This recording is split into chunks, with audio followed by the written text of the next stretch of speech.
You have to draw a line in the sand. You have to build some boundaries. Maybe I'm not the right one for it. I'm to a point where I don't want to try anymore. You are hurting yourself. This is something we see regularly. What is someone in your life fighting for? And how can you be there for them?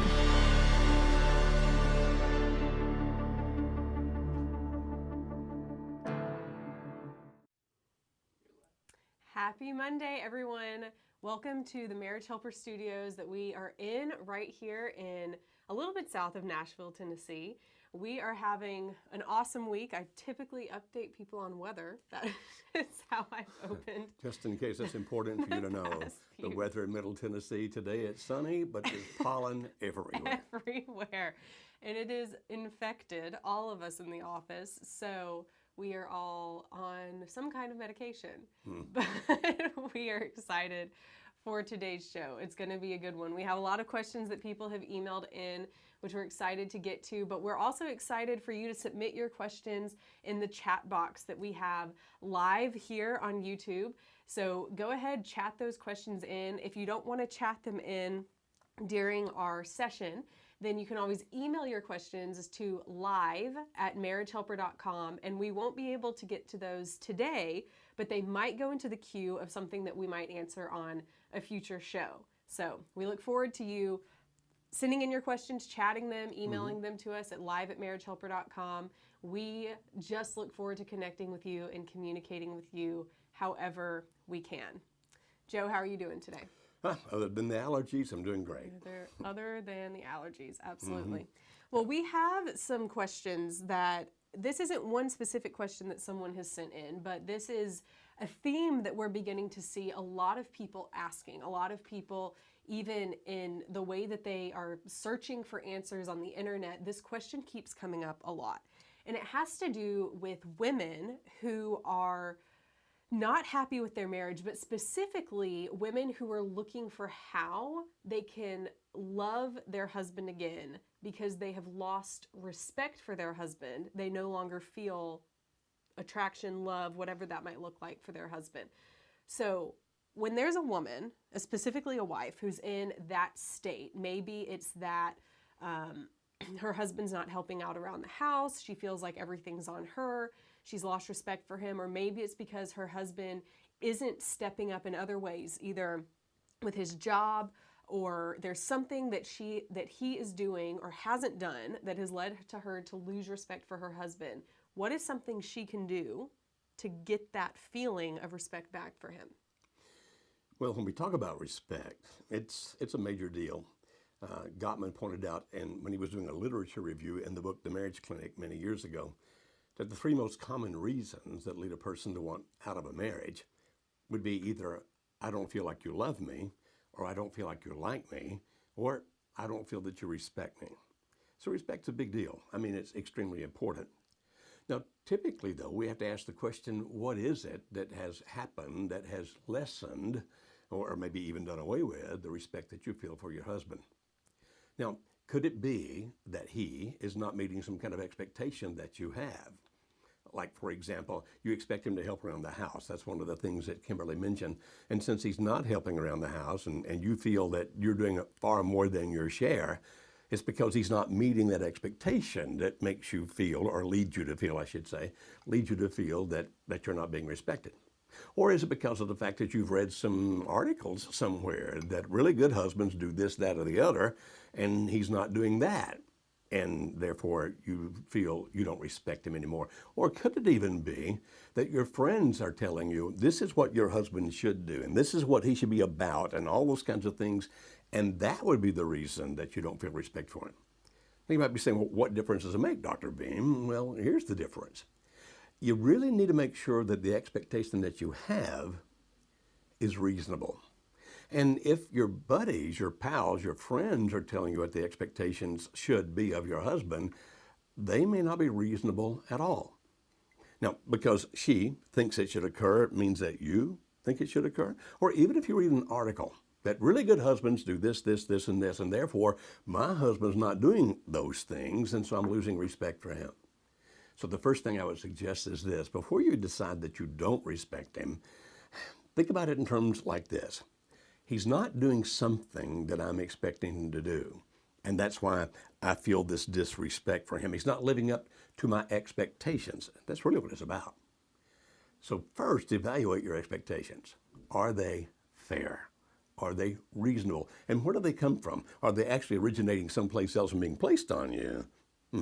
If so, give up the ones that are unreasonable. Give up the expectations. I remember several years ago a woman being so unhappy with her husband because she said, my father always treated me as if I were a princess. And I think my husband should treat me like I'm a princess. Now, she actually said that not just to me, but a few people that were standing around, 3 of whom were licensed professional counselors. And I remember when we ended talking with her and she was away, the 3 of us were talking, or the 4 of us were talking, and the counselors were saying, you know, that smacks of narcissism. Now, we're not diagnosing her as a narcissist, but that smacks of narcissism. You want to be treated as if you're a princess? First of all, that's totally unrealistic. Secondly, how would you even measure it? All right, now, supposing that you get your expectations to be reasonable. I mean, I can reasonably expect this to occur. Say, both of you work outside the home, and you come back to the home, and you're just as tired as he is, and you need some help around the house, but he's not doing it. Man, it would be reasonable to say, we need to split some of these things up. And so the next thing to do, once you decide if your expectations are reasonable, is to make them clear. Now listen to me clearly about the way to do this. If you do it in terms of, this is what you need to do, pal, you may not react positively to that. Or, I'm so disappointed because you don't do this. In other words, what I'm trying to say is, don't phrase it in any way that appears to attack him or to degrade him or even to disrespect him in the way that you say it. Tone of voice, body language, the look on your face, anything else. If you really want this to work well, so you can feel what you used to feel and feel, okay, my expectations are being met, you speak about them from the frame of reference of yourself. Like, you know, we both work outside the home, we get home, there's so much housework to do, and it's pretty well left up to me to do it, and I feel that sometimes maybe I'm just your maid instead of your wife. And I'm not trying to beat you up and say that you think that way about me. I'm telling you how I feel. When you speak from the reference of your own standpoint, how I feel, it's more likely that the other person will hear what you're saying as opposed to an attack.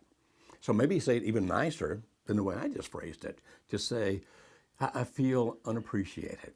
I feel like most of the burden is mine, and I really would appreciate some help. So if you do that, and then a true conversation starts, where you can kind of lay out, well, okay, this is what I would appreciate you doing. What if we half it this way? You do this and I do that, etc. And we get all those kind of things done. What you want to do is to make it, if at all possible, a conversation. Explaining what it is that you want from your reference, your standpoint, being reasonable throughout it. And then, if he refuses to do that, nope, not doing it, you do your thing, I'll do mine. Now you've got some actual real reasons to feel disrespect for him because he's not treating you as if you have value and worth. Now that's a different question. We can deal with that in another way. But do you understand? First, make sure your expectations are reasonable. Then explain them to him from your own frame of reference, being careful not to attack him and disrespect him as you do. And when you lay those things out, say, will you do these for me, please? If he complies, you're going to be in great shape. If he doesn't comply, then you'll have to take it a step further than that, but that's not the question you asked me. So I'll only answer that if you tell me, if you tell me that's what you want me to answer. No, that's really good. I had a good friend. I have a good friend. She's still a good friend of mine. And when my husband, for a quick background of people who may not know me, so my husband was in the military. He got out of the military about 1.5 years ago now. And when he first got out, it was a huge change in our marriage, in him, first of all, because he had identified as a soldier for so many years. And so he got out and he spent a lot of time just not doing anything. He was trying to figure out who he was, what he wanted to do with his life. But for me, being someone who he had always worked, and the kind of person I am, I was very much like, you need to have a job. You need to go do something. You need to pick something. I don't care what it is. And so I felt like this woman, losing respect for my husband because he wasn't doing something I thought he ought to be doing. And so my good friend, I was telling her about this probably 6 months into this process, and she said, Kimberly, one of the things you need to be really mindful of is the way that you treat him. Because if you continue to treat him like you're not doing anything, I don't respect you, he's already not feeling that way. Yep. Mm-hmm. And so you need to be extra mindful of, even though that's not how you feel, portraying that to him. Right. Of you are a great provider. You are, you are you have the ability to move forward and to do what you want to do. You are a successful person, because he wasn't feeling those things. So Right. I needed to show that to him. Yeah, I was on the air once with Dave Ramsey. I was on his program with him. Some of you guys are probably familiar with Dave from the radio. And we were talking about this very same thing. Mm-hmm. It came up about, well, what about the guy that, he's out of work for whatever reason, and he can't or doesn't even seem to try to get the next job. So the very thing you're describing. Mm-hmm. And I was explaining to Dave, the first thing to understand is that for many guys, what they do for a living becomes part of their identity and ego. And so to start with trying to understand him and what he was struggling through and what he was trying to figure out, rather than saying just get out there and get a job, it's like, help me understand what you're feeling right now. In other words, getting on his side of the table is what I call it, so that you're not adversaries, you're allies, which you figured out, your friend helped you figure out, and you did it very well. But that's an important thing to do. If you want to be treated in a way where you feel respected, if you want him to act in a way where you can respect him, then you first start by respecting him at whatever level he is. Yeah. Try to understand him, try to be on his side, and then help him get to where it is that you want him to go, as long as your expectations are reasonable. Right. And I keep going back to that because, as you know, Kimberly, we hear from so many people whose buddies have convinced them, your husband should be doing this, your wife should be doing that. Mm-hmm. They didn't have problems until their buddies intervened and told them what they're supposed to be doing. Right. Well, I don't need to elaborate. Okay? Awesome. Good point. That's a great starting point. So depending on where they are, just to sum it all up, is treat your husband with respect. And this is the same principle for if the roles are reversed. Mm-hmm. It's just that it's more likely to see this in wives towards husbands.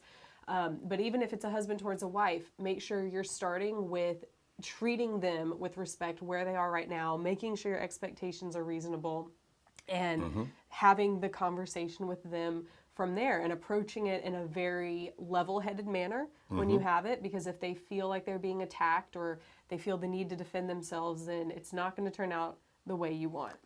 One last thing on that. When you're speaking from your frame of reference, this is what I feel, make sure that's really the way you do it. One of my really dear friends, we got into an argument one time and I said, but you're not understanding how I feel. I'm trying to understand how you feel. And it made him even angrier. I said, so speak in terms of how you feel. He said, I feel you're crazy. Okay. So Not don't do quite it like that. It's not Don't the do it right like use that. of that. No. Not at all. Okay, well, we have a lot of chat questions that have come in. I'm going to sift through these while you're answering this first question that we had emailed in. So this first question, it says, my wife has pretty much demanded that we separate for her sanity and so she can be happy. She wants out of the marriage and feels that the separation is step one. I've agreed to do this, but only because I have compassion for how she is feeling, even though I still very much want this marriage. Who should be the one to move out? And what do I do in the meantime to help my marriage be reconciled in the future? I've been working on the pies, but is there anything else that I need to be doing? For those who are not familiar with the material that we teach, let me first explain what PIES are, P-I-E-S. It means physical, intellectual, emotional, spiritual. Understand? P, physical, I, intellectual, E, emotional, S, spiritual. Don't have time to explain all of those in detail right now, but if you go to marriagehelper.com, marriagehelper.com, you can read all about the PIES there so you can understand what he's saying. If people ever ask my opinions, you we separate, my opinion is separation is going to work against you, not for you. Is there ever a time to separate? Yes, if somebody's in jeopardy. You, your spouse, your kids. If somebody is in jeopardy, separate. Get to safety. Safety is extremely important. Other than that, if you separate, the minute that one of you moves out, that actually decreases the tension. And because it decreases the tension, then either one or both of you will automatically just feel a little bit better right off the bat. And it's like, now I can breathe. Now things are better because he's not here, she's not here. Well, that makes it a lot more difficult to do things to try to put the marriage back together. Because once you get some relief from the tension of your problems, and relief will come if you separate, some relief will come if you separate, then it's that much more difficult to get the other person to come back into the situation to do what needs to be done to reconcile, to put it back together. Therefore, separation generally is not a good idea. Now, again, if somebody's in jeopardy, definitely do it. Otherwise, it's not a great idea. Interestingly, I've even heard of some counselors who tell their clients they're going to do a directed separation. I will decide, you need to separate, each one of you will see me individually for X period of time, and then I'll decide when you can come back together. Really? If your counselor suggests that, I suggest that you run and you find somebody else to deal with you, because that's just ridiculous. Now, there's another dimension, particularly for you, husband. Now, I'm not sure that this applies in every state, every county, and every city. But there's a general rule around America that if the husband moves out, if you actually leave that domicile, if you move out and go someplace else, you actually give up some things legally. And when it comes to the divorce, that can actually be used against you. Now, again, I don't know exactly how that applies where you live, but that general rule appears to work around America in most places. And so you actually, if you're going to move out, I would suggest that you check with an attorney who's very experienced in working with husbands and what husbands give up or lose if they move out. And if your attorney says, no, there's some things you're going to lose if you do that, I'd recommend that you stay in the home. Now, if she wants to move out, then obviously she can if she so chooses. But then if that were to occur, I would still involve an attorney to make sure that the children have the situation that's best for them. Because it may be that it's best for the children to stay in that home where they have been domiciled, where they have their own beds, their own pillows, their own bathroom, or whatever that it might be. You follow how that works? And so even if she's going to move out, and if she says, I'm going to take the kids with me, if it were I'd speak to an attorney and say, help guide me through this process, because I also want what's best for my children. And so in general terms, unless somebody's in jeopardy, I would suggest that you don't move out. But of course, it's your decision. I'm not telling you what to do. And if you stay in the home, and if she stays in the home, be kind, be gentle. Don't nag, don't harangue, don't manipulate, don't push. Because if you ever want a chance of making this reconciliation work at some point, then think this way before you say or do anything. What I'm about to say or what I'm about to do, is that more likely to evoke a negative reaction in my wife or a positive reaction in my wife? And if you think it's more likely to evoke a negative reaction, don't say it. Don't do it. If you think it has a really good chance of evoking a positive emotion in your wife, then okay, say it or do it. But if you're going to stay in that home, and even if you choose to leave the home, you for a while need to be extremely cognizant of how she's going to react to what you say and do. Now, the fact that she says she wants you to move out for her own sanity makes me wonder, are you nagging her now? Are you pushing her now?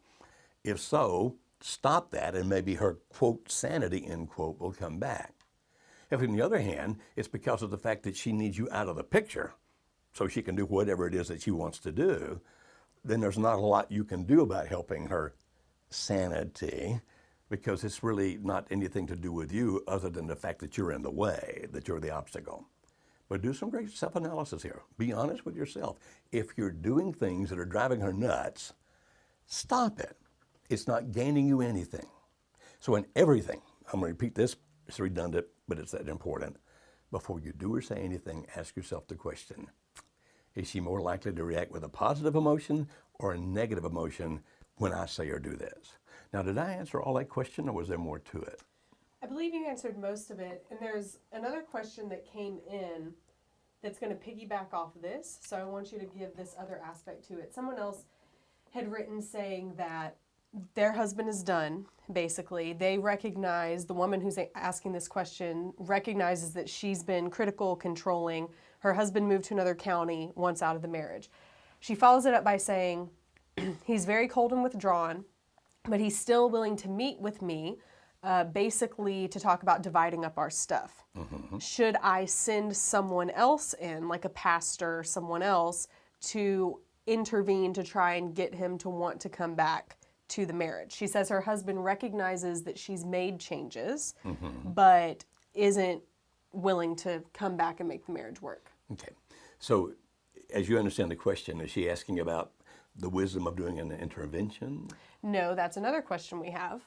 That's a different question. Okay. At this point, she just wants to send somebody to talk to him. Yes. Okay. You know your husband, and we don't. Therefore, you have a greater understanding of the likelihood of how he's going to react to that person. Just the other day, an old friend asked me if I'd call an old buddy of mine. I mean, she's the wife, he's the husband. And would you call him on my behalf? Would you help me out? If you want to ask somebody to do that, you really need to analyze as best you can what emotion is that going to evoke within my husband or wife if the situation is reversed, of course. How is he or she likely to react to this? If he or she's going to feel manipulated or controlled or pushed or dominated in any shape, fashion, or form, then how do you benefit by doing it? And if you think maybe he or she will react positively, okay, I think he'll be okay if somebody goes to talk to him, make sure that whoever it is that you send to talk to him is somebody he truly respects, somebody he truly likes, and somebody who has good sense. Because if they go over there and lower the boom on him, like, what are you doing? Get back and do what you're supposed to do. That's probably not going to help. Now, is there someone in his life that could talk to him like that and he would take it? If so, maybe that would work. But the greater likelihood is that it won't. Therefore, first I would evaluate, redundant now, how do I think he's going to react? If you think it might be positive, okay, then make sure you pick the person that he would respect and react to well, and that person has good sense, that he'll go over and listen and understand and gently coax him to do the right thing. Now, if you have a negative on any of those, like, I think he might react badly, or I don't know if he respects the person I would send or not, or I'm not sure if that person has good sense, then what do you gain by doing it? If you're not going to gain something, don't do it. Don't throw a Hail Mary pass. Well, that's a kind of a guy illustration for football. Don't do anything out of desperation, thinking, here's my last gasp, maybe this will work. He's going to meet with you. You're going to talk about dividing up your assets. If and when that occurs, I suggest that you be very calm, be very strong. What I mean by being strong is don't give up things that you really need to hang on to as you discuss that because you think that somehow giving those things up will bring him back. That's not good. You must stand for whatever it is that you need, but be gentle about it, be calm. Even if he gets upset, if he says, you're just being mean, you just care about money, whatever, you just stay calm. I'm sorry that you feel that way, but I need to do what I need to do to take care of me and our children, if the children are involved. Otherwise, I would not send the person unless I felt really, really good about it. If they meet all those criteria, give it a shot. But if it doesn't meet every one of those criteria, well, it's your decision. You do what you think is best. But my suggestion is that's probably not a smart idea. Mm-hmm. And you had mentioned in the question you had submitted that you know that in the past you've been critical, controlling, and all of those things. So question, is he going to see this as another controlling move on your behalf? And if the answer is yes to that, he needs to see that there's a difference in you, that there's some kind of change. And also keep that in mind when you are talking about dividing up your assets. If you've come across as controlling in the past, then you're going to have to be even more sensitive now to how you come across in that conversation and make sure you don't come across as controlling. Very good. Excellent. Something to continue to fight against, but you can do it. Takes a lot of intentionality, but you can definitely do it. All right, Joe, we have another question that's come in here. Jessica says, my husband still lives at home and has become a full-on alcoholic. He says it's over with the other woman who lives 1,800 miles away. But now he gets drunk, he begins texting with her, and then comes in and accuses me of snooping. He becomes mean and then passes out, and the next morning he doesn't remember anything. I'm the only one here who can do an intervention. His alcohol abuse is a deal breaker for me. The stinking drinking thinking is working for me and helping to run her off, but it is destroying him, me, and our daughter. Should I attempt an intervention? He says he still loves me, but not like a lover. Interventions are tough at best. And typically, we would say to the wife, in this situation, the wife, it could be the husband as well, that intervention done just by you may not be the best thing to do. Now, I'm not saying don't do it. Just think about it this way. If you go to our website, if you go to marriagehelper.com, that's marriagehelper.com, you can find on our website, look for the intervention document. And there's actually an ebook. I think it's 35 or 40 pages long, and it's free. You can download it for free. There are also 2 45-minute audios of where I gave a lecture about how to do, actually gave 2 lectures, about how to do that intervention.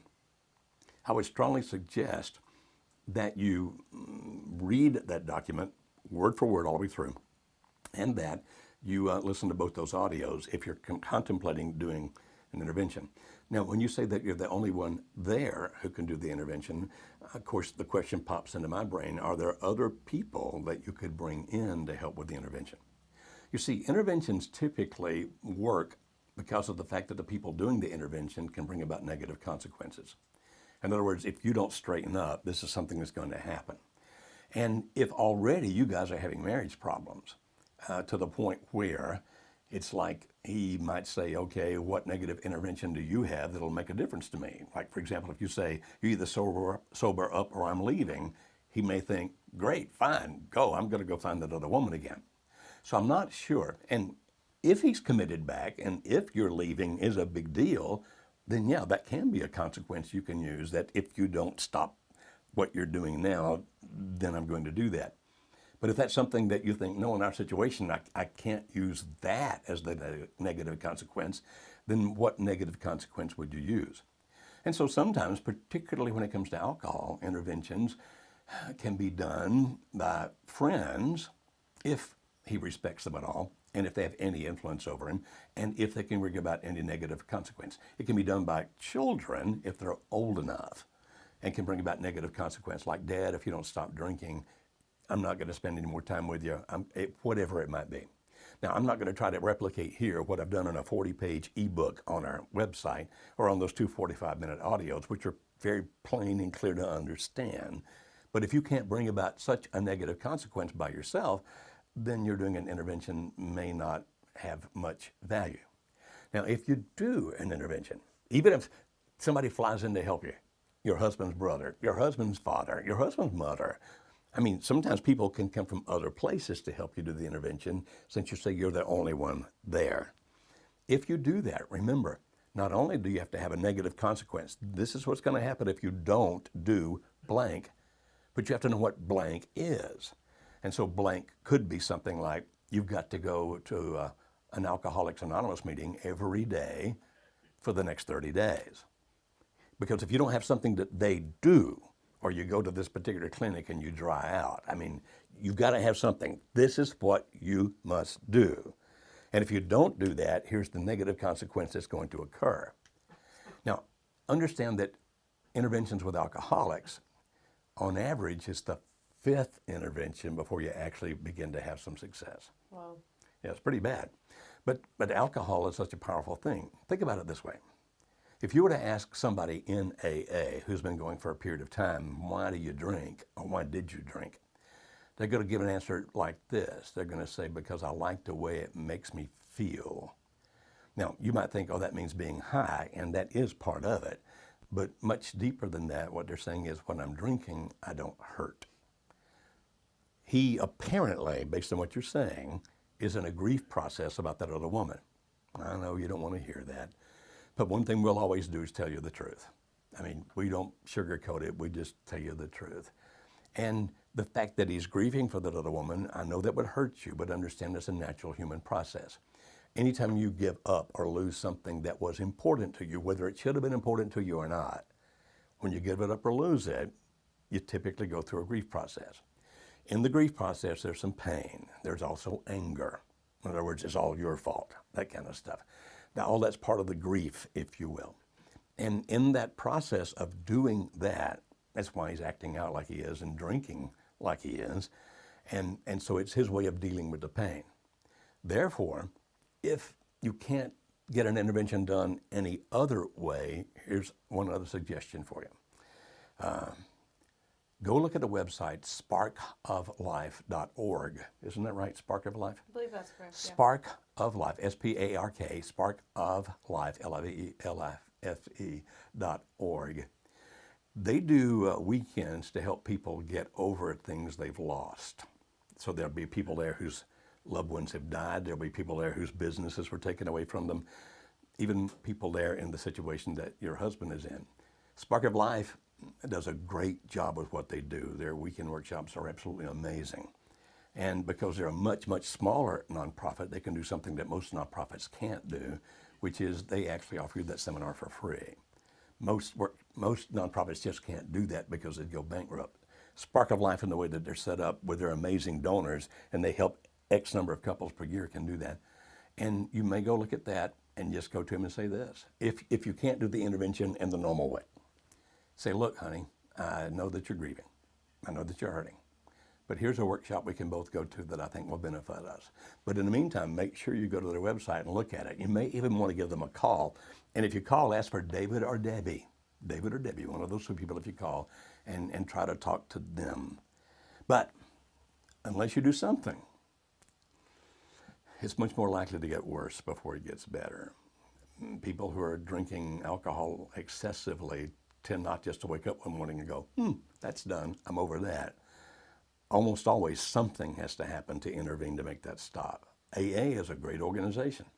And finally, after all the other suggestions I've given you, if nothing else, look for a local AA group. Call them and ask them if they have any suggestions as to what you should do. Or if you know somebody, like for example at your church, if you're a church person, if an AA group meets there, then talk to your pastor about that AA group and then ask them what they might be able to do to help you do this. But you need to do something. If you can, you need to do something. Good. Well, we are going to take a short break, and I want to encourage you to stay with us because what you're about to see, what we're about to show you is pretty powerful stuff. So if you're new to Marriage Helper and are still figuring out who we are, what we do, at Marriage Helper, we are a nonprofit based here in Middle Tennessee, but we have an international mission and an international base that we work with to help people save their marriage. And our mission at Marriage Helper is to save marriages and to strengthen families. And we do that through things like this. We also do that through our podcast that we have, through online courses that we offer, through coaching that we offer, through workshops that we have here in the Nashville, Tennessee area that have a 77% success rate at saving marriages. But in this short 36-second clip we're about to show you, this is what our true mission is that we want to see happen. Watch and see.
about the mission of Marriage Helper, that Amber has been on our team talking to people just like you who are trying to save their marriage, and she has helped hundreds, if not thousands of people to be able to save their marriage over the past year and a half about that she's been on our team here at Marriage Helper. We see stories like that saved all the time.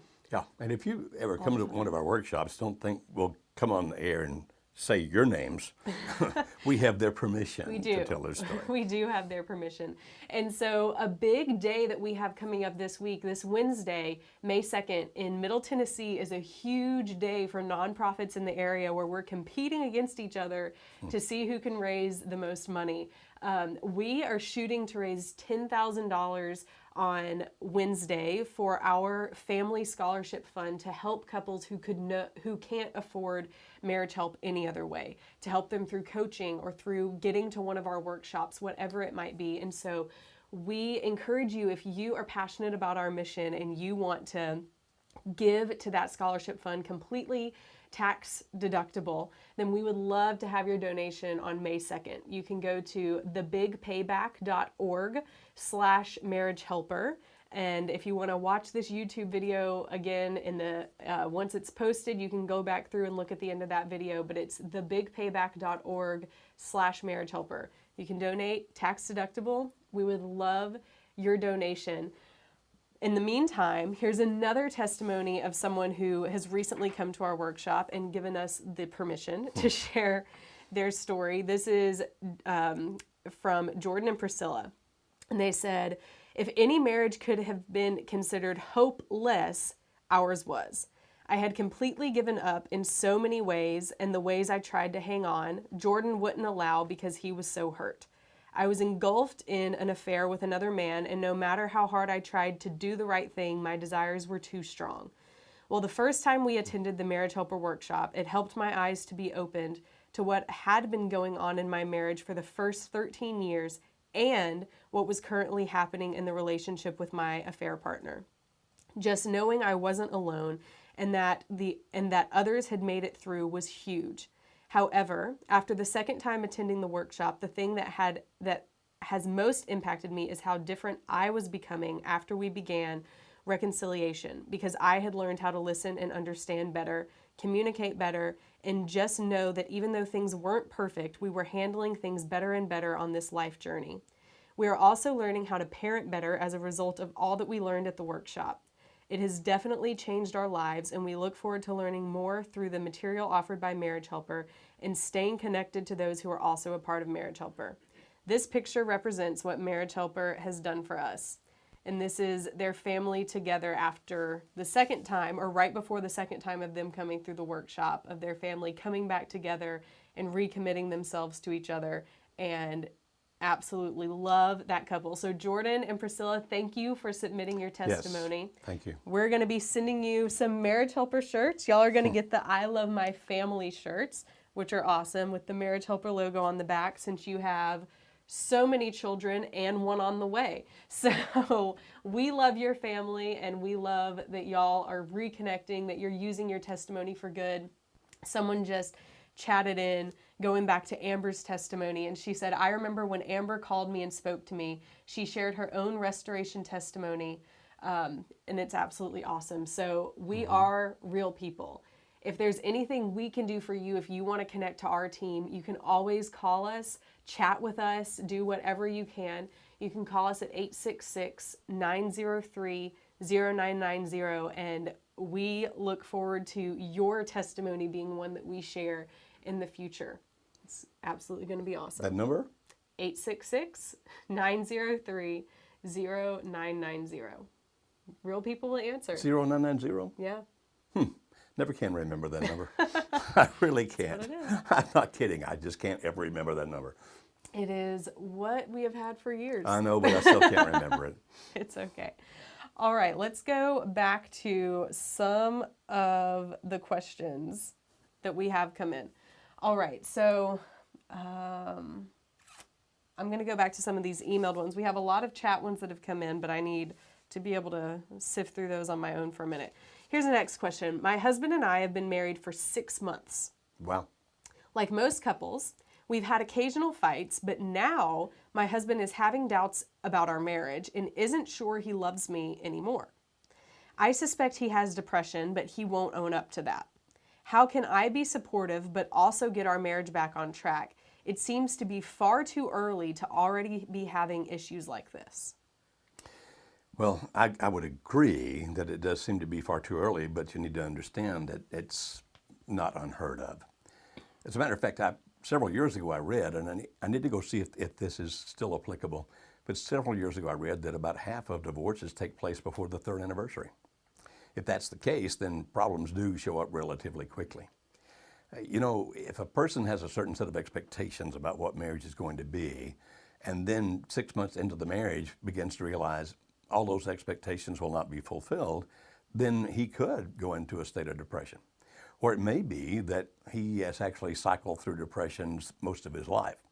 In other words, it may be based on the situation of whatever he expected your marriage to be, it's not, or that he himself through life has gone through this, down and up and down and up and down and up. Obviously, I don't know enough to tell you one way or the other because I don't know the story. How can you help him with the depression?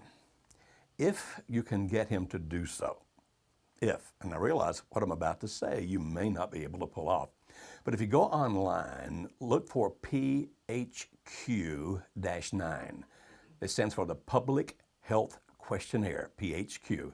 PHQ-9, because the 9 is the number of questions on it. PHQ-9 is all over the internet. It's not a diagnostic tool, and don't think of it as such. It's a screening tool. And if you find it on certain websites, then if it were I'd look for one that lets you score it yourself. In other words, if you find a website where you have to put the answers in and then they need your email address and stuff like that to send you the answer, if it were I'd skip right out of that one and keep going until I found one where I can actually take it, add up my own score. But you also need then to find the website that has the scale at the bottom. In other words, if your score is this, it probably means that. If your score is this, then it probably means that other thing. If you can get him to take it, it's only 9 questions, then if he takes it and takes it honestly, the scoring section at the bottom will indicate whether or not it's no depression, mild depression, moderate depression, severe depression, those kinds of things. And again, it's not a diagnostic tool, it's a screening tool. And if the score indicates, then maybe you can use that to get him to get some help. Like, honey, I'm so sorry that depression exists, and I'm certainly not sitting in judgment of you in any shape, fashion, or form that you're having this depression. Sometimes it just happens to people. But let's go see our doc. And so you might take that questionnaire to your first-line doc, where that's an internist that you see, or a family doctor that you guys have, or whatever. I guess even a doc in a box, you know, one of these freestanding walk-in clinics, if you wish. Or if you know of a good therapist or counselor, you might want to take that completed form, PHQ-9, to the therapist or counselor. You say, well, why would I go to a physician? Because he or she can write a prescription for some meds that can help you alleviate some of the problems that come from the depression. Typically, there may be need for more help than just that, but that can help a lot in a hurry. And then if you decide also to see a therapist, now the therapist can't write you a prescription for the meds that can help knock the edge off this right away. If you go see a therapist or counselor and he or she sees that there's some depression there, then he or she can do some talk therapy to help you work through that. But here's what you need to be careful of. If you don't screen that therapist or counselor ahead of time, I mean, give them a call. Say, I need to ask you a few questions. And one of your questions should be, if my husband were to say he thinks he's depressed because of the marriage, are you going to tell him then that he needs to leave the marriage? Now listen carefully to the answer. What you won't hear is a firm and hard no. I will not advise him to do that. If you get any other answer than that firm and hard no, hang up the phone, find you another counselor or therapist. Because some work on the assumption of, if I can just make the individual happy right now, I've done my job. I almost said a bad word right here on YouTube. Almost said a bad word right here on YouTube. Make sure you don't get one that's going to make things worse when it comes to destroying your marriage. Now, if he's been doing that all of his life, the meds are going to be crucial, okay? and don't feel bad about that. Now, if you're thinking, but what if he won't take the PHQ-9? Well, you can kind of take it for him. It won't be nearly as accurate, but just based on your observation, you can guess at the answers to those 9 questions. It'll be just a guess, though. Some will have better guesses than others, but from that you can still get an idea if he's depressed. Here's the point. If he really is depressed, if he really is, it's going to be hard to overcome whatever marriage difficulties there are if he doesn't deal with the depression. Don't try to force him to go to the doctor. Don't try to force him to go to a therapist. Speak as his pal, not as his enemy. Get on his side of the table metaphorically. We're saying, honey, I love you. I hate seeing this misery. You know, there's something we can do here that can help pretty quickly or that you can be happier. And I'm happy to go with you. So try to do it as his ally, the person on his side, getting him to whatever help that he needs. But if indeed he really is depressed, and a PHQ-9 will give you a good idea as to whether or not he is. If he's really depressed, then getting to the right help will be crucial. Just don't make him go. Lead him, don't push him. I love this question because this was how I felt a lot in my first 6 months, 12 months of my marriage, other than I wasn't sure I loved my husband anymore. But that it was me who was having whoa, marriage is way different than what I thought it was. For us, we moved halfway across the world in our first 2 months of marriage. We moved to Korea. My husband was in the military. It was just very different. And I was depressed. I was away from family. I was away from friends. He was all I had, and he wasn't there all the time. He was working. And so we would fight, and I thought, this isn't what I was expecting. And it was, for me, the expectations I had and the reality of marriage didn't sync up. And so, like Joe said, I did go to one of the therapists that was on the military base, and he told me, he said, if you weren't ready for this, you should have never gotten married. And it didn't bring hope. It didn't bring encouragement. Yeah, lots of help, right? Yeah, right, exactly. I thought this isn't at all what I needed. And actually, the thing that helped most for me, number one, was I did figure out a way to deal with my anxiety, to deal with my depression. But that also looked like, for me, getting involved with friends, getting some other support outside of my husband. Now, the tables are different here in the terms that it's your husband who's having these thoughts, and I don't know what y'all's situation is. I don't know why he might be having it. It could be that there's a difference in expectation and reality. And one of the things that I would encourage you to do as a first step, along with what Joe is saying, is to go through our Love Path Kit. To get the Art of Falling in Love book that we have that talks about that process of falling in love, and to start that, if possible, together, but if not, just on your own, because it's going to outline for you at least a process that you can begin to follow so that you can get some of those expectations and reality in line with each other. That's what I would say. I think that's a good idea if he'll do that with you. Right. You read through the book together, work through the workbooks together. You can even watch the DVD together, and it'll take you through a series of exercises that can help you do that. How would they get one of those? Yeah, so you would have to contact us because that's a special order. We don't sell it on Amazon. I don't even have it here to show you, but actually, I think there's some right over there. I just can't get to them. But you can contact us. Again, that number I gave, 866-903-0990. And I believe it's less than $50 with shipping. And you get the book, you get the DVD, you get the 2 workbooks that go along with it. And it's really powerful stuff. It's really good. And for where you are in your marriage, I would start there and see if it brings up maybe what the real core issue is while you're going through it.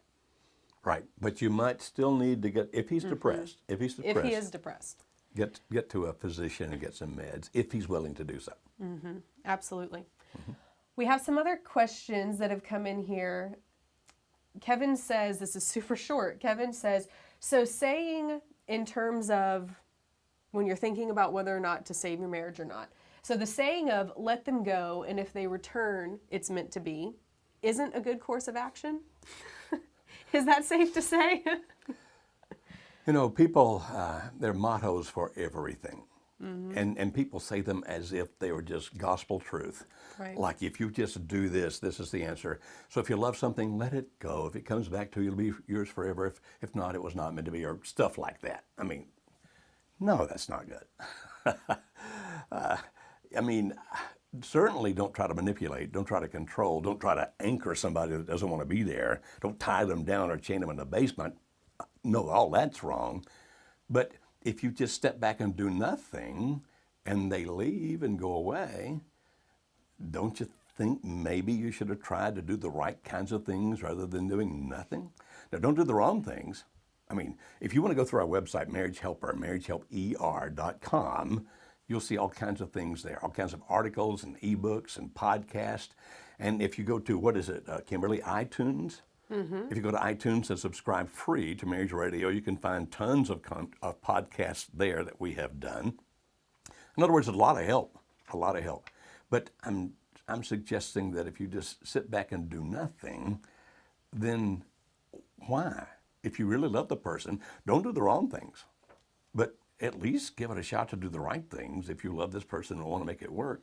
And I would suggest that nobody live his or her life by mottos or axioms or sayings that people have. Right. We could get in a lot of trouble if we Yeah. if we did that. That's for sure. All right, Joe, I have a couple of other questions for you. I'm trying to figure out which one to say first because we only have 8 minutes left. Oh. So, this is the one I'm going to go with. I know I haven't prepped you for this question, I hate it when it starts like that. but what are some signs that a marriage is over? I don't know that you have signs that a marriage is over. Okay.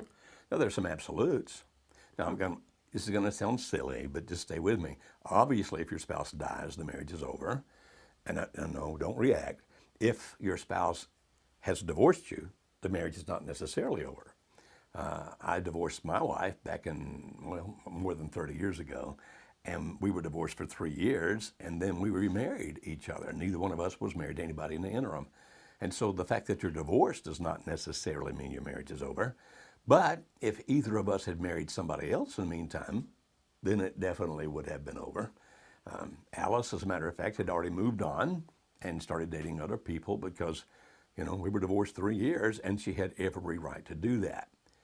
So what then would be it? Well, like I just said, spouse dies, spouse marries somebody else.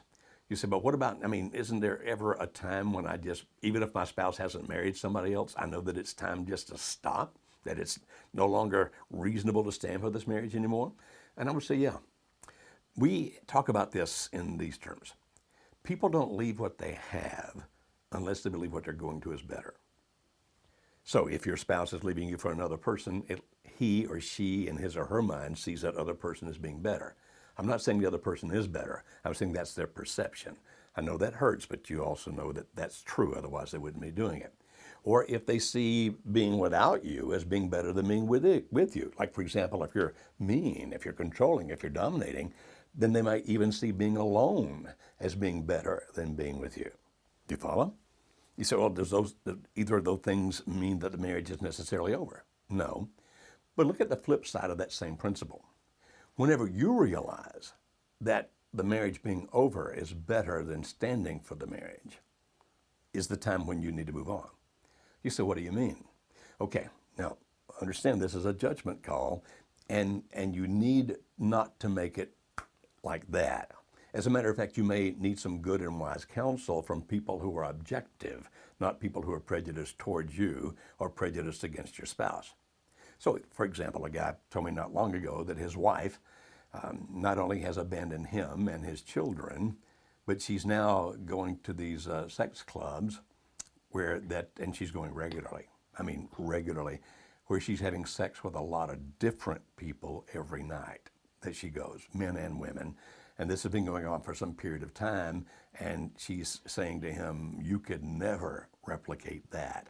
That's now what I live for, that kind of a sexual thrill. Now, does that mean she can't be rescued? Not necessarily means that.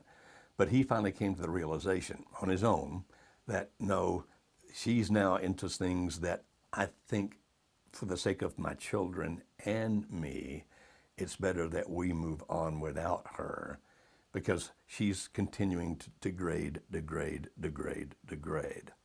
Now, they are divorced. She hasn't married any of those people and probably won't because she's having too much fun, if you'll let me use that word, doing what she's doing. But he came to the realization that okay, being without you is better than being with you because I don't think you're going to change. I've now become convinced that you're going to stay like that, and that's not healthy for our children, not healthy for me, obviously not healthy for you, but now it's time for me to move on. Other situations could be the person still threatens you physically. I mean, like beats you up. A couple I know several years ago, she divorced him after he, the second time, left her for dead. Should have been after the first time, in my opinion. But things like that, you look at it and go, you know, I'm not standing for this anymore. It's now time to move on because this is too destructive. It's too dangerous. It's too debilitating. It's too disgusting. I can't live like that anymore. So another way of saying it is this. If your spouse is still a good person at heart, maybe you should still try to rescue him or her. But once you become convinced that whatever good heart your spouse may have once had has now become hardened, dark, maybe even evil, but at least dark and hardened, then maybe that's when you realize, I can't change him or her back to the person he or she was before. I don't see any hope for that left. Judgment call? Absolutely, it's a judgment call. That's why I suggest you talk to professionals. Now, let me explain what I mean by that. Your friends and family may not be able to give you the best advice here because they're prejudiced against that person and prejudiced toward you. A marriage counselor may not give you good advice here because he or she may have been trained, I just need to make you happy right now. Mm-hmm. But somebody who really fights for marriages, somebody like us. Mm-hmm. Now, we'll never tell you it's time for you to divorce. I must understand. But we can help you think that through and come to the realization on your own. We won't tell you. But if you talk to somebody like our organization, we're pro-marriage. And if we say, I understand why you would make that decision, I don't blame you, mm-hmm. then you can pretty well be assured that if one of our folks says that, the other person's heart is like this. Mm-hmm. But even then, it's your decision. We're not God. We could be wrong. Absolutely. So some of the things you will notice we did not say about when can you tell the signs that a marriage is over, we don't say if there's an affair. We have seen so many marriages saved when there's been an affair involved, even when there's been separation, when divorce has been filed, even when divorce has happened, we have still seen those marriages be saved. I'm trying to think of other common situations, even if there's an addiction going on. We've seen people get help for those addictions and to come back and to save their marriage. Even in situations where one spouse is extremely controlling and you don't think they would ever change, we've seen those spouses change. We've seen the marriage come back together. So if you search the internet, a lot of times you will see people say, well, the signs of marriage are over when you're no longer happy, or when your spouse is no longer happy with you, when you can't resolve your fights, when your spouse is having an affair, when they've had an affair multiple times, then your marriage is over. We've seen all of those situations be saved. And so we do have hope for your marriage. We have hope for all the marriages we work with until something happens that is unmistakably that person's decision to say, you know, I'm moving on. This is me ending my stand. We're going to support that person until they get to that point, and sometimes even beyond that. Yeah, if we can. And so one thing we've implied, but let me say specifically, if you are in jeopardy, and you realize if you get back with that person, you will continue to be in jeopardy. Yeah. Now, I've implied that in what I said earlier, but I'm going to make that point. Like, well, my husband molested my daughter, and I'm afraid if I bring my husband back into the home, even though he says he'll never do it again, I fear for my daughter's safety. Don't put it back together. Right. We don't want to put anybody in jeopardy. If he's beating you up and he hasn't gotten the right help for that, or if she's beating you up and hasn't gotten the right help, and if they do get the right help, there's still a way to do this gradually so you can see if the person really is past that or not. But don't put yourself in jeopardy. Yeah, absolutely. We're here for you however we can be. Please subscribe to our YouTube channel, and you can also find us on Facebook. You can type in Marriage Helper, like our page. You can listen to our podcast that we have on Marriage Radio. You can find that on iTunes and on Google Play. So whether you're Apple or Android, we want to make everyone happy. We are bipartisan here. So we enjoy getting your questions. Be sure to email those to live@marriagehelper.com, and you can always give us a call. We are here every day of the week from 8 a.m. to 5 p.m. Central Time. Leave a voicemail. Someone will get back in touch with you, and you can call us at 866-903-0990. We can answer your questions about coaching, about our workshops, about our online courses, or about if you just say, hey, I can't find you on iTunes, we can help you with that as well. We look forward to hearing from you, and we can't wait to see you again next Monday. Have a great week.